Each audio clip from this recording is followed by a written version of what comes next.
Welcome to Weapons and Warfare. For Straight Arrow News, I'm your host, Ryan Robertson. Since launching this series in January, the show and our audience have grown. This is our 27th episode, and we've enjoyed every step along the way. But there was a story in our premiere that, by the very nature of pilot episodes, maybe didn't find as wide an audience as our team would have liked. So we're bringing it back. And we have an update. It's a story we're excited to retell, so let's just skip the headlines and get right to the debrief. Tonight, you will be the victim of a nuclear attack by the Russians. Half an hour after this sneak attack, America will be on its knees. If you grew up in the Cold War era, the threat of nuclear bombs and radioactive fallout were an accepted part of life. Something you knew was possible, even if unlikely to ever happen. While much of those threats ended with the thawing of U.S. and Russian relations in the 90s, the danger still exists. Only now, it's also in the hands of much smaller players, less predictable enemies. It's a concern that has the Department of Defense turning to the University of Nebraska to find an answer for a problem they hope with which they never have to deal. What are your readings then? For many, the thought of a dirty bomb sounds like something straight out of a Tom Clancy novel, which it is. But it's also something that, in the hands of the wrong people, poses a very real threat to not only Americans, but places of American interest all across the globe. Mix in the potential for a nuclear accident or a nuclear weapons incident, and you have the need for something that can protect those who head straight into harm's way when the situation requires it. When you think about the threats that our military personnel could face anywhere around the world in any scenario, and we have a very interesting world around us, whether it's Ukraine, the Middle East, whatever it is, we have to be thinking about the threats that could be coming down the road in the future, along with today's threats. And so one of the things that is out there is potential exposure to radiation. That's where the work of some very talented people at the University of Nebraska and the University of Nebraska Medical Center comes in. They are part of a collaborative effort with the National Strategic Research Institute, or NSRI, to create a treatment to prevent or reduce the effects of acute radiation syndrome. Symptoms of ARS include all the classics: burning sensations on the skin, diarrhea, maybe death. That threat is far more than hypothetical. In October, a Houston police officer carrying something similar to a Geiger counter was alerted to the presence of some improperly disposed cesium-137 in a Houston scrapyard. It's the kind of mistake that, if found by the wrong people, could pose a very serious problem in a very large metropolitan area. If they're going to go in harm's way, if they're going to go into a situation where there's radioactivity, they could take this drug and be protected in part from the radiation exposure. So when the government looked at that problem in there, how do we protect service members we might put into harm's way from exposure to a threat, in this case radiation, and allow them to accomplish their mission and then come home to their families. So this type of project is really focused on protecting our service members from a threat that they could be exposed to on a really bad day. In September of 2023, the Defense Health Agency awarded a $24.5 million contract to NSRI, the DoD University-affiliated Research Center of U.S. Strategic Command, and the University of Nebraska system. I usually phrase it as that, we are trying to use our research to be able to protect from damage due to radiation. And so, that's in the context of being an accidental radiation exposure or having, some type of, military catastrophe. We're trying to make it so that we have things in place so that people can be protected if they have to go into a situation. Cases are rare, but effects of ARS and its punishing aftermath can be found in the bombings of Hiroshima and Nagasaki, as well as the Chernobyl nuclear power plant disaster in 1986. But there are more recent examples of potential dangers. According to the BBC, last October, Russia's defense minister told his counterparts in the UK, France, and the US that he believed Ukraine could be preparing a dirty bomb for use against Russia. Ukraine responded by calling the allegations transparently false, but it's the kind of rhetoric that makes people stop and think, what if? That's why, in part, the research team in Nebraska turned to Dr. Thomas Hellicar and his use of computational systems biology, essentially using a digital patient in place of a real one. I wanted to be a scientist to make a difference, and this project enables me to do that because we're going from, in our case, from computer models all the way, hopefully, to use of the medications that we develop by soldiers. Being able to contribute to a project that has this translational impact in my lifetime. I don't have to wait 20 years for somebody to discover our science and do something with it. We will be able to, at this university, we'll be able to, and the university system will be able to really scale that up and apply that to other diseases. Well, the Defense Health Agency is looking out primarily for those service members who would be in harm's way. The research will yield benefits for civilians as well. Anything that we can do in our lab to help make somebody's life better is a win for me, and so that's our goal as researchers. And so, if we can help, protect our military servicemen, that is wonderful. If we can help protect cancer patients, that's wonderful. So we're really that's why I'm in this business, is because I want to help people and use our knowledge on the science to be able to make other people's lives better in the future.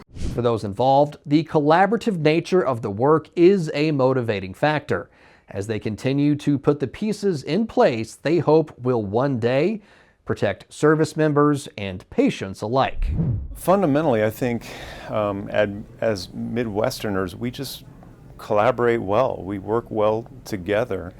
I think what we're offering and what we've developed honestly could have been developed at a lot of other institutions. What makes us unique is that we brought all this talent together to a common mission.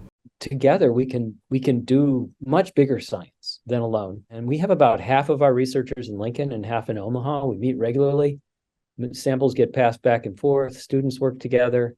It's powerful, powerful. That story originally aired in January, so we thought it might be a good idea to check in with the folks doing the work for an update on where their efforts are now. I recently caught up with Willa Cather professor Dr. David Berkowitz of the University of Nebraska's College of Arts and Sciences Department of Chemistry.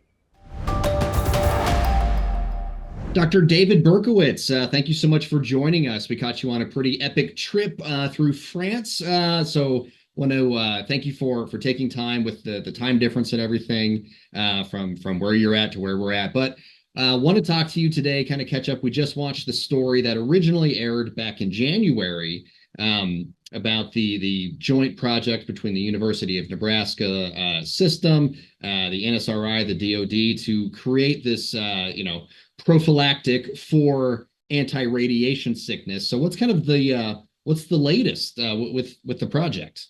Yeah, so as we were talking about then, it's all about trying to find MCM's medical countermeasures for acute radiation syndrome. So it's about trying to protect those who might encounter radiation, certainly our troops, and there really isn't anything out there to protect them. And so that's been the holy grail of this project, and it's been really exciting collaboration between the basic scientists at the University of Nebraska Lincoln main campus, flagship campus, and the University of Nebraska Medical Center scientists, the biomedical scientists in Omaha, under the banner of the National Strategic Research Institute, the NSRI. And we've progressed quite a bit since the last time we talked. And I could go on and on, but maybe I should let you ask specific questions. Well, how do you you said there was some progressions that were made. So what does that look like? Are we 6 months away, 6 years away from having this thing, or when you say there's been some progress made, what does that look like?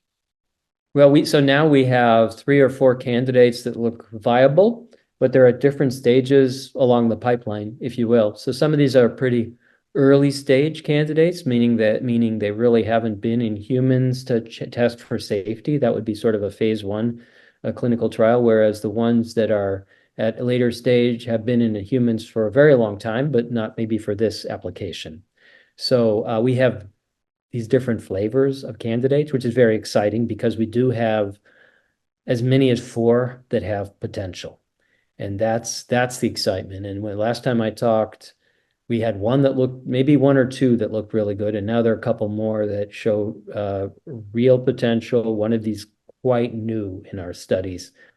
So, when we're in the middle of the research, I never want to jinx it. So there's a lot of science that has to be done before you know that the prophylaxis is both effective and safe.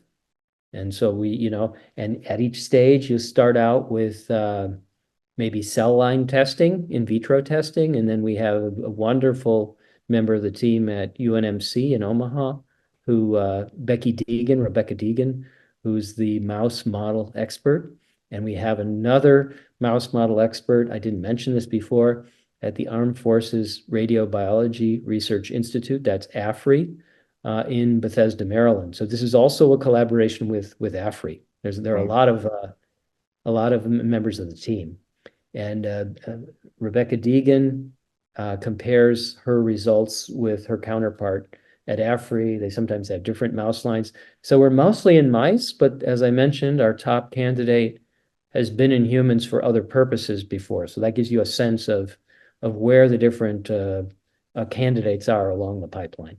Dr. Berkowitz, since we've last talked, the world has kind of taken more of a downward spiral, some might say. Do you feel more of a sense of urgency now, more of a need now for this team to produce results quicker? I mean, you felt it before, but now do you feel more of a sense of urgency? Yeah, absolutely. I mean, we work for the Defense Health Agency, we work for the Department of Defense. We're acutely aware, and they're even more aware, of course, than we are, of the international picture. And so this comes up even in our meetings, though our meetings are basically scientific.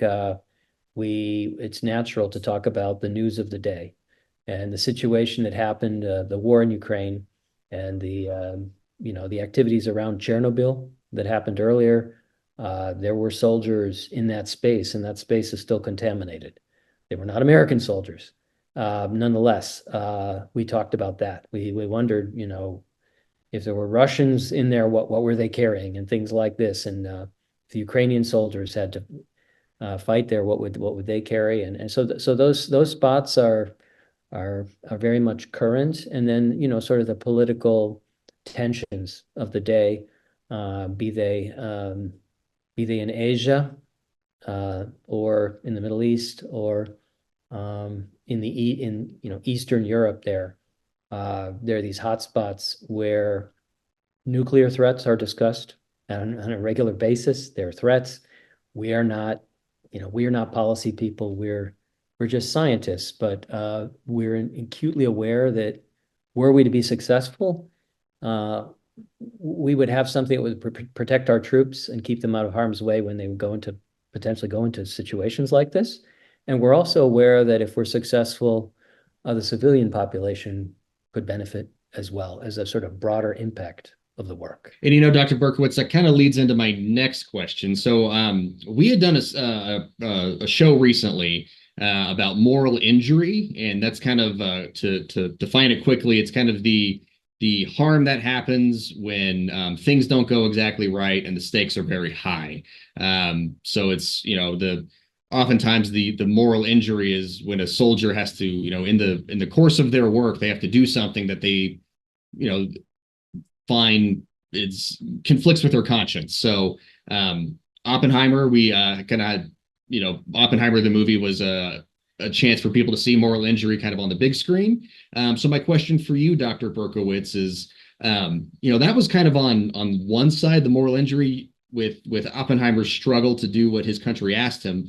You're kind of on the other side of things now. Not really moral injury. I'm not sure. I mean, I'm making this up on the spot, but moral compassion, moral Solution? Yeah, moral solution. That's a good. Almost. Yeah, we've never talked about it that way. So it's an interesting point you bring up.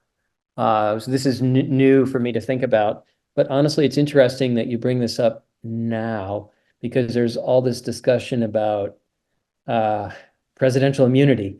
And I thought about Harry Truman, who had to make that very difficult decision, right, in World War II when we were in such a struggle with Japan. And as we look back on that, it's a difficult time in the history of the world to think about from a moral point of view. We wanted to end the war. We wanted to save lives, and and to save lives, many lives were lost. So these are difficult moral decisions that relate to nuclear weapons, frankly.